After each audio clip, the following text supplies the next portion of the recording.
Kirchhoff laws and Wheatstone bridge current electricity chapter నుంచి ఈ question board ఎగ్జామ్కి 8 marks క్వశ్చన్స్లో confirm అని చెప్పొచ్చు. చాలా ఇంపార్టెంట్ క్వశ్చన్. బట్ చాలా మంది సైన్ కన్వెన్షన్స్ రాయడంలో మాత్రం చాలా మిస్టేక్స్ రాస్తారు. సో ఈ వీడియో మీరు చూసినట్టయితే కంపల్సరీ మిస్టేక్స్ అన్ని ఓవర్కమ్ చేసి 8 మార్క్స్ క్వశ్చన్ 8 మార్క్స్ క్వశ్చన్కి 8 మార్క్స్ సంపాదించగలుగుతారు. చూడండి, ఫస్ట్ కిర్చాఫ్ లాస్ నుంచి స్టార్ట్ చేద్దాం. కిర్చాఫ్ లాస్లో ఫస్ట్ది కిర్చాఫ్ కరెంట్ రూల్, దాన్ని కేసీఎల్ అంటారు, Kirchhoff current law. Okay, Kirchhoff current law statement ఏంటి? At any electrical junction the sum of current entering in to the junction is equal to sum of current leaving the junction. ఒక electrical junction లో ఏదైనా electrical junction, for example junction అంటే ఏంటి? ఇలాగా ఒక 2 electrical wires ఇక్కడ intersect అయ్యాయి. ఓకేనా, దీన్ని జంక్షన్ అని చెప్పొచ్చు. మనం నోడ్ అంటారు, జంక్షన్ అంటారు. ఈ వైర్ లో ఇది వైర్స్ ఈ వైర్ లో ఇక్కడ నుంచి I1 కరెంట్ ఫ్లో అయింది, ఇక్కడ నుంచి I2 కరెంట్ ఫ్లో అవుతుంది. జాగ్రత్తగా డైరెక్షన్స్ కూడా అబ్జర్వ్ చేయాలి. I1 I2 రెండు జంక్షన్ వైపుకే ఉన్నాయి డైరెక్షన్. ఇవి రెండు జంక్షన్ వైపు ఫ్లో అవుతున్నాయి, జంక్షన్ దగ్గర రెండు మీట్ అవుతాయి. ఫర్ ఎగ్జాంపుల్ కి చెప్తున్నాను, ఇది 1 ఆంపియర్ ఉంది, ఇక్కడేమో I2 2 ఆంపియర్ ఉంది అనుకున్నాం. రెండు ఇక్కడ మీట్ అవుతాయి. ఇక నుంచి ఫ్లో అవ్వాలి కదా. ఇది I3 కరెంట్ ఇలా ఫ్లో అయింది, ఇది I4 అనుకుందాం, ఇలా ఫ్లో అయింది. సో టోటల్ యాడ్ చేస్తే ఎంత? 3. ఇక్కడ కూడా 3 అవ్వాలి. అప్పుడు I3 1 ఉండొచ్చు, 2 ఉండొచ్చు. ఫర్ ఎగ్జాంపుల్ ఇది 2 ఆంపియర్ అయితే ఇదేమవుతుంది? 1 ఆంపియర్ అవుతుంది. జంక్షన్ వైపుకి టోటల్ ఎంత కరెంట్ ఫ్లో అవుతుందో జంక్షన్ నుంచి బయటికి కూడా అంతే కరెంట్ ఫ్లో అవుతుంది అని మీనింగ్. సమ్ ఆఫ్ కరెంట్ అంటే రెండు యాడ్ చేయాలి. జంక్షన్ వైపుకి ఏ వైపు ఫ్లో అవుతున్నాయో రెండు యాడ్ చేస్తే జంక్షన్ నుంచి అవుట్వర్డ్ డైరెక్షన్ లో ఉన్న కరెంట్స్ అన్ని యాడ్ చేస్తే రెండు ఈక్వల్ గా ఉంటాయని మీనింగ్. చూడండి, I1 జంక్షన్ వైపు ఉంది, I2 కూడా జంక్షన్ వైపుకే ఉంది. రెండు యాడ్ చేశాను ఈజ్ ఈక్వల్ టు జంక్షన్ నుంచి అవుట్వర్డ్ డైరెక్షన్ లో ఉన్నవి. చూడు, జంక్షన్ నుంచి ఈ డైరెక్షన్ అవుట్వర్డ్ డైరెక్షన్ ఉంది, ఇది అవుట్వర్డ్ డైరెక్షన్ ఉంది. అప్పుడు ఏమైంది? ఇది I3 ప్లస్ I4 అని మీనింగ్. సో దీన్ని ఫార్ములా గుర్తుపెట్టుకుంటే మన స్టేట్మెంట్ ఈజీగా రాయొచ్చు. సమ్ ఆఫ్ కరెంట్స్ అడిషన్ కదా, ఇది sum SUM. Sum of currents entering in to the junction is equal to sum of currents leaving the junction. రెండే ఉండాలనే రూల్ ఏం లేదు. అక్కడ ఇంకొక ఆర్మ్ కూడా ఉండొచ్చు. ఇలాగా ఇది I5 అయితే ఇప్పుడు ఇక్కడ ఏం రాస్తాం? I5 అని రాస్తాం. ఇక్కడ ఇంకొక టర్మినల్ ఏదైనా ఉంటే ఇది I6 అనుకుంటే ఇక్కడ ప్లస్ I6 అవుతుంది. ఇలాగా ఎన్నిటికైనా మనం ఫార్ములా అప్లై చేయగలుగుతాం. Okay, next one KVL. Statements రాయట్లేదండి, స్టేట్మెంట్స్ రాస్తే వీడియో చాలా లెంత్ అయిపోతుంది. మీకు కావాలంటే స్టేట్మెంట్స్ నోట్ చేసుకోవచ్చు. Next Kirchhoff voltage law. దీని స్టేట్మెంట్ ఏంటి? Algebraic sum of potential changes around any closed loop involving resistors and cells is 0. ఒక క్లోజ్డ్ లూప్ లో పొటెన్షియల్ చేంజెస్ అన్ని యాడ్ చేస్తే 0కి ఈక్వల్ అవుతుంది అని మీనింగ్. క్లోజ్డ్ లూప్ అంటే ఏంటి? ఫర్ ఎగ్జాంపుల్ చాలా సింపుల్ గా ఒక చిన్న ఎగ్జాంపుల్ ఇద్దాం. చూడండి, ఇది ఈఎంఎఫ్, బ్యాటరీ ఈఎంఎఫ్ ఈ. ఇది బ్యాటరీ, ఇది పాజిటివ్ టెర్మినల్, ఇది నెగిటివ్ టెర్మినల్. ఇక చూడండి, ఇది ఒక రెసిస్టర్ ఉంది, ఇది ఇంకొక రెసిస్టర్ ఉంది. ఇది క్లోజ్డ్ సర్క్యూట్ కంప్లీట్ గా. ఇది రెసిస్టర్ కాబట్టి R1 అనుకుందాం, ఇది కూడా రెసిస్టర్ R2 అనుకుందాం. ఈ సర్క్యూట్ లో బ్యాటరీ పాజిటివ్ టెర్మినల్ నుంచి I కరెంట్ ఫ్లో అవుతుంది ఇలాగా ఈ డైరెక్షన్ లో. ఇప్పుడు దీనికి KVL అప్లై చేయాలి. కిర్చాఫ్ వోల్టేజ్ రూల్ అప్లై చేస్తే ఏంటి రూల్? పొటెన్షియల్ చేంజెస్ అన్ని యాడ్ చేస్తే, పొటెన్షియల్ డిఫరెన్సెస్ అన్ని యాడ్ చేస్తే 0కి ఈక్వల్ అవుతాయి అన్నాడు. ఓకేనా, ఇక దీనిని ABCD అనే లూప్ అనుకుందాం. Naming important. ABCD ఇది లూప్ ABCDA. సో ఈ లూప్ లో మనం ఈ పాత్ చూస్ చేసుకుందాం. ఇక్కడ నుంచి ఇక్కడికి కరెంట్ చూడండి ఈ డైరెక్షన్ లో ఫ్లో అవుతుంది. I కరెంట్ అనుకున్నాం కదా, I కరెంట్. సో ఈ రెసిస్టర్ కి అక్రాస్ రెసిస్టర్ పొటెన్షియల్ డ్రాప్ అవుతుంది. సింపుల్ గా చెప్పేదా, ఇది E is equal to 10 volt ఉంది. 10 వోల్ట్ అంటే మీనింగ్ ఏంటంటే positive terminal 10 volt, negative terminal 0 volt. రెండింటి మధ్య పొటెన్షియల్ డిఫరెన్స్ 10 వోల్ట్ ఉంది ఇది. Okay, positive terminal 10 volt, negative terminal 0, potential difference 10 volt. ఇక్కడ 10 వోల్ట్ ఇక్కడ అప్లై చేసాం అంటే A అనే పాయింట్ దగ్గర ఎంత ఉంటుంది? 10 వోల్ట్ ఉంది. B అనే పాయింట్ దగ్గర ఎంత వోల్టేజ్ ఉంది? దీన్ని కనెక్ట్ చేసాము, 0 వోల్ట్ ఉంది. ఇక్కడ 0 వోల్ట్ ఉంది, ఇక్కడ 10 వోల్ట్ ఉంది. అంటే మీనింగ్ ఏంటి? ఇక్కడ నుంచి ఇక్కడికి వెళ్ళేలోపు ఈ 10 వోల్ట్ డ్రాప్ అయిపోయింది. ఇక్కడ నుంచి A అనే పాయింట్ నుంచి B అనే పాయింట్కి వెళ్ళేలోపు 10 వోల్ట్ డ్రాప్ అయిపోయింది. ఎక్కడ డ్రాప్ అవుతుంది? Across resistor. సో ఇక్కడ కొంత పొటెన్షియల్ డ్రాప్ అయింది. ఇదంతా 10 వోల్టే ఉంటుంది. ఈ రెసిస్టర్ క్రాస్ అయిన తర్వాత 10 వోల్ట్ ఉన్నది డిక్రీజ్ అయిపోయింది. ఫర్ ఎగ్జాంపుల్ కి ఈ పాయింట్ దగ్గర ఏమనుకున్నా నేను 6 వోల్ట్ ఉంది అనుకున్నా. అంటే ఇక్కడ నుంచి ఇక్కడికి ఎంత డ్రాప్ అయిపోయింది? 4 వోల్ట్ డ్రాప్ అయిపోయింది. నెక్స్ట్ ఇక్కడ నుంచి ఇక్కడికి ఎంత డ్రాప్ అయిపోతుంది? 6 వోల్ట్ డ్రాప్ అయిపోయి 0 అయిపోయింది అన్నట్టు. ఓకేనా, సో దీన్ని మనం ఎలా రాస్తామంటే చూడండి, నేను ఎగ్జాంపుల్ చెప్పాను అర్థమవుతుందని. సో ఇక్కడ పొటెన్షియల్ డ్రాప్ ఉంది కదా, ఓమ్స్ లా నుంచి పొటెన్షియల్ డ్రాప్ ఫార్ములా ఏంటి? Potential I is equal to V is equal to IR. Current into resistance అంటే ఇది పొటెన్షియల్ డ్రాప్, ఇక్కడ పొటెన్షియల్ అని. సో ఈ పొటెన్షియల్ రాద్దాం ఫస్ట్. ఇది IR1 అనే పొటెన్షియల్ ఉంది. ఇది ప్లస్ అవుతుందా మైనస్ అవుతుందా? ఇది కూడా ఇంపార్టెంటే. చూడండి, మనం వెస్టర్న్ బ్రిడ్జ్కి వెళ్ళేలోపు అది clock wise anti clock wise అని తీసుకుంటాం. కొన్ని న్యూమరికల్స్ లో అప్లై అవ్వకపోవచ్చు, ప్రాబ్లం అవుతుంది. ఇక్కడ చూడండి, కరెంట్ ఈ డైరెక్షన్ లో ఫ్లో అవుతుంది అంటే మీనింగ్ ఏంటంటే ఇక్కడ హైయర్ పొటెన్షియల్ ఉంది, ఇక్కడ లోయర్ పొటెన్షియల్ ఉంది అని. కరెంట్ ఎప్పుడు హై పొటెన్షియల్ నుంచి లో పొటెన్షియల్ కి ఫ్లో అవుతుంది. వాటర్ ఎప్పుడు హై లెవెల్ నుంచి లో లెవెల్ కి ఫ్లో అవుతాయి. అలాగే కరెంట్ కూడా హై పొటెన్షియల్ నుంచి లో పొటెన్షియల్ ఫ్లో అవుతుంది. ఇండైరెక్ట్ గా కరెంట్ ఈ డైరెక్షన్ లో ఫ్లో అవుతుంది అంటే ఇక్కడ హైయర్ పొటెన్షియల్, ఇది హైయర్ పొటెన్షియల్ రీజన్, ఇది లోయర్ పొటెన్షియల్ రీజన్, ఆర్ ఇది లోయర్ పొటెన్షియల్ రీజన్. మనం ఇక్కడ నుంచి ఇక్కడికి వెళ్తున్నాం కదా, ఏ నుంచి బికి పాత్, ఏ పాత్ చూస్ చేస్తాం అనేది ఇంపార్టెంట్. ఏ నుంచి బికి వెళ్తున్నాం, ఈ లూప్ కన్సిడర్ చేయాలి. ABCDA, నేను ఈ పాత్ లో వెళ్తున్నాను అని మీనింగ్. ఏ నుంచి బికి వెళ్తున్నాను, ఇక్కడ కరెంట్ ఈ డైరెక్షన్ లో ఉంది అంటే మీనింగ్ ఇక్కడ హైయర్ పొటెన్షియల్ నుంచి లోయర్ పొటెన్షియల్కి వెళ్తున్నాం కాబట్టి ఇది మైనస్ అని రాస్తాం. నెక్స్ట్ IR2, ఇది చూడండి IR2 నెక్స్ట్ పొటెన్షియల్. ఇది ప్లస్ అవుతుందా మైనస్ అవుతుందా అంటే ఇది కూడా కరెంట్ ఈ డైరెక్షన్ లోనే ఉంది. ఇక్కడ హైయర్ పొటెన్షియల్, ఇక్కడ లోయర్ పొటెన్షియల్. చూడండి 3 పాయింట్స్ కన్సిడర్ చేశాను నేను. ఈ పాయింట్ కంటే ఇది లోయర్ పొటెన్షియలే, బట్ ఈ పాయింట్ కంటే ఇది హైయర్ పొటెన్షియల్. దీని గురించి చెప్తే ఈ సిచ్యువేషన్ కన్సిడర్ చేస్తే హైయర్ పొటెన్షియల్, లోయర్ పొటెన్షియల్. ఈ సిచ్యువేషన్ కన్సిడర్ చేస్తే ఇది హైయర్ పొటెన్షియల్, ఇది లోయర్ పొటెన్షియల్. ఇప్పుడు కరెంట్ డైరెక్షన్ లో వెళ్తున్నాం కదా, మైనస్. ఇక్కడికి వచ్చాం, ఇక్కడ ఏమీ ఎలిమెంట్ లేదు, ఇదంతా పొటెన్షియల్ డిఫరెన్స్ సేమ్ ఉంది. బ్యాటరీ నెగిటివ్ టెర్మినల్ దగ్గరకు వచ్చాం. ఏ నుంచి బికి అయింది, B టు C కంప్లీట్ అయింది, C టు Dకి రావాలి. ఇప్పుడు నెగిటివ్ టర్మినల్ నుంచి positive terminal. Lower potential negative terminal అంటే zero potential, positive terminal higher potential. So lower potential to higher potential రాస్తున్నాం కాబట్టి, వెళ్తున్నాం కాబట్టి ఇది ప్లస్ అని రాస్తున్నాను.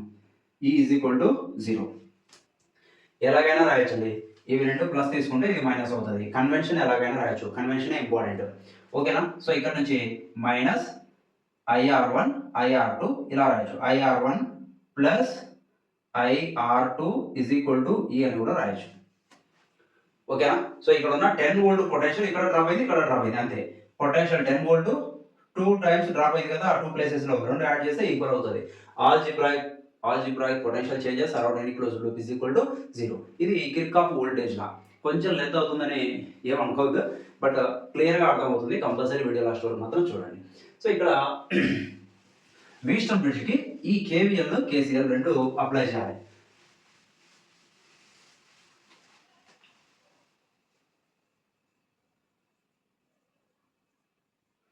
వీట్స్టోన్ బ్రిడ్జ్ అంటే ఏంటి? ఇది ఒక ఎలక్ట్రికల్ నెట్వర్క్. దేనికి యూజ్ చేస్తారు? అన్నోన్ రెసిస్టెన్స్ ని ఫైండ్ అవుట్ చేయడం కోసం యూజ్ చేస్తాం. చూడండి, వీట్స్టోన్ బ్రిడ్జ్ లో 4 రెసిస్టర్స్ ఉంటాయి. 4 ఏ ఫామ్ లో ఉంటాయి అంటే క్వాడ్రిలేటరల్ షేప్ లో ఉంటాయి. క్వాడ్రిలేటరల్, ఇది చూడండి, క్వాడ్రిలేటరల్ అంటే ఇలా ఉంటుంది.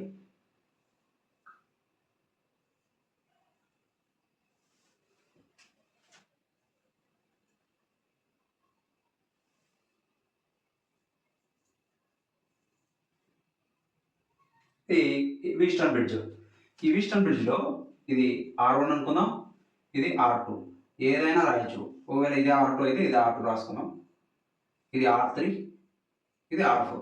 PQRS అని రాస్తారు. కొన్ని మెటీరియల్స్ లో కొన్నిలాగా స్పెసిఫై చేసి ఉంటారు. ఎలా రాసినా ఆన్సర్ మాత్రం సేమ్ ఆన్సరే వస్తాం, మనకి ఏం ప్రాబ్లం లేదు. ఇక నుంచి ఇన్ బిట్వీన్ ఈ జంక్షన్స్ లో ఒక గాల్వనోమీటర్ కనెక్ట్ చేసాం. గాల్వనోమీటర్ వర్క్ ఏంటి? స్మాల్ కరెంట్ ని మెజర్ చేస్తుంది. ఓకే, కరెంట్ డైరెక్షన్ ని స్పెసిఫై చేస్తుంది అన్నట్టు. ఈ ఆపోజిట్ జంక్షన్స్ లో ఒక బ్యాటరీ కనెక్ట్ చేసాం.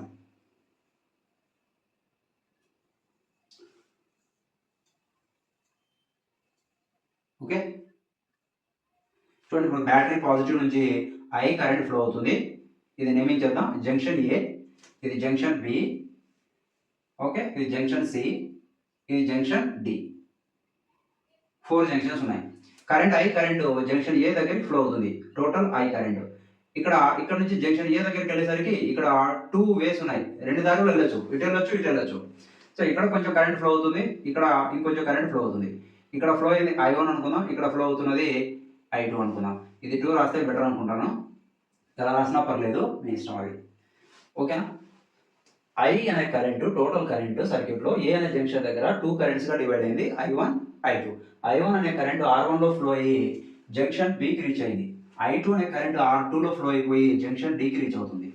ఇక చూడండి, దీని గురించి మాట్లాడదాం. I1 కరెంటు జంక్షన్ B కి రీచ్ అయినా ఇక్కడ మళ్ళీ 2 వేస్ ఉన్నాయి. ఈ ఇది డివైడ్ అవుతుంది. ఇదే ఎందుకు డివైడ్ అవ్వాలి? ఇది డివైడ్ అవ్వచ్చు కదా, ఇది కూడా డివైడ్ అవ్వచ్చు. ఏది డివైడ్ చేసినా ఫైనల్గా మనకి ఎక్స్ప్రెషన్ మాత్రం సేమ్ ఎక్స్ప్రెషన్ వస్తుంది. నేను విషయం నుంచి చాలా షార్ట్ ఎక్స్ప్రెషన్ రాయడానికి ట్రై చేస్తాను, వెరీ ఈజీగా రాయొచ్చు ఎగ్జామ్లో. సో ఇక్కడ I1లో కొంత భాగం ఐజీగా గాల్వానోమీటర్లో ఫ్లో అవుతుంది. రిమైనింగ్ ఉన్నది I1లో కొంత ఐజీగా వెళ్ళిందంటే రిమైనింగ్ ఎంత ఉంటుంది? ఇక I1లో నుంచి ఐజీ సబ్ట్రాక్ట్ చేయాలి. I1 మైనస్ ఐజీ, ఇది రిమైనింగ్ ఉన్నది. చూడండి, ఈ కరెంటు రెండు యాడ్ చేస్తే I1కి ఈక్వల్ కావాలి. ఐజీ మైనస్ ఐజీ రెండు క్యాన్సిల్ అవుతాయా? I1 అలాగే ఉంది. సో I1 రెండుగా డివైడ్ అయింది. ఐజీ అనేది గాల్వానోమీటర్లో ఫ్లో అయిపోయి జంక్షన్ డీకి రీచ్ అవుతుంది. I2 అనేది R2లో ఫ్లో అయిపోయి జంక్షన్ డీకి రీచ్ అవుతుంది. రెండు జంక్షన్ వైపుగా ఉన్నాయి కాబట్టి రెండు యాడ్ చేయాలి. యాడ్ చేస్తే ఏమవుతుంది? I2 ప్లస్ ఐజీగా R4లో ఫ్లో అయిపోయి ఇక్కడికి రీచ్ అవుతుంది జంక్షన్ సికి. ఇక్కడ నుంచి I1 మైనస్ ఐజీ, ఇక్కడ నుంచి I2 ప్లస్ ఐజీ రెండు జంక్షన్కి రీచ్ అయ్యాయి. రెండు యాడ్ చేయాలి కదా, ఇప్పుడు ఇది రెండు యాడ్ చేయడం చూద్దాం. ఇది మైనస్ ఐజీ ఉంది, ఇది ప్లస్ ఐజీ ఉంది, రెండు క్యాన్సిల్ అవుతాయి. I1 ప్లస్ I2 అవుతుంది. I1 ప్లస్ I2 అంటే ఏంటి? Total current I. సో మనం ఈ బ్యాటరీ పాజిటివ్ నుంచి ఎంత కరెంట్ ఫ్లో అయిందో సర్క్యూట్లో ఎంత డివైడ్ అయిపోయి కంబైన్ అయిపోయి చివరికి ఎంత కరెంట్ అయితే ఫ్లో అయిందో అంతే కరెంట్ నెగిటివ్ టెర్మినల్కి వస్తుంది. సో ఇలాగ డివైడ్ చేయాలి. ఇప్పుడు ABDA ఈ లూప్కి KVL అప్లై చేద్దాం. బ్యాలెన్స్డ్ కండిషన్ రాయడానికి 2 లూప్స్కి KVL అప్లై చేస్తే బ్యాలెన్స్డ్ కండిషన్ ఈజీగా రాయొచ్చు. ఓకేనా? Apply KVL to ABDA loop. ఈ లూప్కి అప్లై చేయాలి. ఇది చూడండి, లూప్లో clock wise direction, anti clock wise direction ఇవన్నీ కన్సిడర్ చేస్తాం కదా, అదైనా అప్లై చేయొచ్చు, లేకపోతే సైన్ కన్వెన్షన్స్ రాస్తే ఈజీగానే రాసేయచ్చు. చూడండి, ఏ నుంచి బీకి వెళ్ళాలి. ఇందాక చెప్పుకున్నాం మనం, ఇక్కడ నుంచి కరెంట్ ఈ డైరెక్షన్లో ఫ్లో అవుతుంది. ఆర్మార్ చూడండి ఇలాగా, ఇది హైయర్ పొటెన్షియల్, ఇది లోయర్ పొటెన్షియల్. కాబట్టి హై పొటెన్షియల్ టు లో పొటెన్షియల్ వెళ్తున్నాం మనం. లూప్ ఏంటి? ఏ నుంచి బీకి వెళ్ళాలి. First A to B, high potential to లో పొటెన్షియల్, ఇది మైనస్ అవుతుంది. ఓకేనా? కరెంట్ మళ్ళీ ఇలా ఫ్లో అవుతుంది. బి నుంచి డీకి వెళ్ళాలి. నెక్స్ట్ బి నుంచి డీకి వెళ్ళాలంటే కరెంట్ ఇలా ఫ్లో అవుతుంది, మనము ఇలాగే వెళ్తున్నాం. Hire potential to lower potential, ఇక్కడ మైనస్ అవుతుంది. నెక్స్ట్ డి నుంచి ఏకి వెళ్ళాలి. ఇది చూడండి, డి టు ఏ వెళ్తే మనం ఇలా వెళ్తున్నాం, కరెంట్ ఇలా వస్తుంది. అంటే కరెంట్ ఇలా ఫ్లో అవుతుంది అంటే ఇది హైయర్ పొటెన్షియల్, ఇది లోయర్ పొటెన్షియల్. మనం డి నుంచి ఏకి వెళ్తున్నాం అంటే లోయర్ పొటెన్షియల్ నుంచి హైయర్ పొటెన్షియల్కి వెళ్తున్నాం కాబట్టి అది ప్లస్ అవుతుంది. సో ఎలాగైనా రాయొచ్చండి, clock wise direction, anti clock wise direction. ఇంకోటి సింపుల్ పాయింట్ ఏంటంటే, మనం చూస్ చేసుకున్న పాత్ కరెంట్ డైరెక్షన్లోనే ఉంటే అది మైనస్ అవుతుంది సింపుల్గా. మనం కరెంట్ డైరెక్షన్లోనే వెళ్తే అది మైనస్ అవుతుంది. కరెంట్ ఆపోజిట్ వెళ్తే మాత్రం ప్లస్ అవుతుంది. ఇది ఒకటి గుర్తున్నా చాలు. మళ్ళీ ఎగ్జామ్లో లూప్ వేసుకొని యాంటీ క్లాక్ వైజ్ మిస్ అయిపోతుంది. ఓకే, కరెంట్ డైరెక్షన్ ఉందా మైనస్, ఆపోజిట్ ఉందా ప్లస్. చూడండి, ఏ నుంచి బీకి వెళ్ళాలి. అబ్జర్వ్ చేయండి, A to B current direction ఇలాగే ఉంది, మనం ఇలాగే వెళ్తున్నాం, ఇది మైనస్ అవుతుంది. అప్పుడు ఏమవుతుంది? Minus I1 R1. Next B నుంచి డీకి వెళ్ళాలి, కరెంట్ డైరెక్షన్లోనే వెళ్ళాలి. కరెంట్ ఈ డైరెక్షన్లో ఉంది, మనం ఈ డైరెక్షన్లో పోతున్నాం, అది ఏమైంది? మైనస్ అవుతుంది. అది కూడా కరెంట్ అక్కడ ఐజీ గాల్వానోమీటర్ రెసిస్టెన్స్, ఇది క్యాపిటల్ G అనేది galvanometer resistance. I into R అని formula, V is equal to IR formula నుంచి. నెక్స్ట్ డి వరకు రీచ్ చేయాలి. డి నుంచి ఏకి వెళ్ళాలి. ఇది చూడండి, మనం ఇటు వెళ్తున్నాం, కరెంటు ఇటు వస్తుంది, ఆపోజిట్ వెళ్తున్నాం కాబట్టి ఇది ప్లస్ అవుతుంది. Plus I2 R2 is equal to 0. ఇది హైయర్ పొటెన్షియల్, ఇది లోయర్ పొటెన్షియల్. I2 లో పొటెన్షియల్ మైనస్, ఇది హైయర్ పొటెన్షియల్, ఇది లో పొటెన్షియల్. I2 లో పొటెన్షియల్ మైనస్, ఇది లోయర్ పొటెన్షియల్, ఇది higher potential. So lower to hire వెళ్తున్నాం కూడా ప్లస్ అవుతుంది, ఈజ్ ఈక్వల్ టు 0. ఇది ఒక ఈక్వేషన్ నెంబర్ వేసుకోవాలి, equation number 1. Next apply KVL for applying Kirchhoff voltage law to BCDB. Okay, ఈ లూప్ చూడండి, BCDB లూప్. ఇక్కడ నుంచి B నుంచి C, C to D, D to B ఇలా వెళ్ళాలి. First B to C consider చేద్దాం. ఇక్కడ నుంచి ఇక్కడికి వెళ్ళాలి. యారో మార్క్ సేమ్ డైరెక్షన్లో ఉంది కాబట్టి ఇది మైనస్ అవుతుంది. మైనస్ అయితే ఏమవుతుంది? ఇది minus I1 minus IG current అక్కడ ఇంటూ R3 ఉంది. చూడండి, ఇక్కడ minus I1 minus IG into R3. ఎందుకు మైనస్ తీసుకున్నాం? ఇది కరెంట్ డైరెక్షన్లో వెళ్తున్నాం కాబట్టి మైనస్ రాసాము. నెక్స్ట్ C నుంచి Dకి రావాలి. మనం ఈ డైరెక్షన్లో వస్తున్నాం, కరెంట్ ఇలా వెళ్తుంది, ఆపోజిట్ ఉంది కాబట్టి దాన్ని రాస్తాం ప్లస్ అని రాయాలి. Plus I2 plus IG into R4 అవుతుంది. నెక్స్ట్ డి వరకు రీచ్ అయ్యాం, డి టు బికి వెళ్ళాలి. ఓకే, లోపు గుర్తుంది కదా, B to C, C to D, D to B, last D to B. D నుంచి బికి వెళ్ళాలి, కరెంట్ ఇలా ఫ్లో అవుతుంది, మనం ఇలా వెళ్తున్నాం, ఆపోజిట్ ఉంది, ఇది కూడా ప్లస్ అవుతుంది. Plus IG capital G is equal to 0, equation number 2. అయితే బ్రిడ్జ్ ఎప్పుడు బ్యాలెన్స్ అవుతుందని చెప్తాము. Bridge is said to be balanced when IG is equal to 0. Bridge balance అవ్వాలంటే ఐజీ వాల్యూ 0 అవ్వాలి. అంటే పాయింట్ బి పాయింట్ దగ్గర డి పాయింట్ దగ్గర potential same ఉండాలి. చూడండి, ఎప్పుడు ఐజీ 0 అవుతుంది? కాలువ మీటర్లో కరెంట్ 0 అవ్వాలి. ఎలా చెప్పిన current hire potential to lower potential flow అవుతుంది అని. అంటే పొటెన్షియల్ డిఫరెన్స్ ఉంటే మాత్రమే కరెంట్ ఫ్లో అవుతుంది, లేకపోతే ఫ్లో అవ్వదు. సో ఇది ఎప్పుడు 0 అవుతుంది? ఇక్కడ పొటెన్షియల్ రెండు సేమ్ పొటెన్షియల్ ఉంటే అప్పుడు ఐజీ వాల్యూ 0 అవుతుంది. 0 అవుతే బ్రిడ్జ్ బ్యాలెన్స్ లో ఉంది అని చెప్తాం. So when bridge is said to be balanced,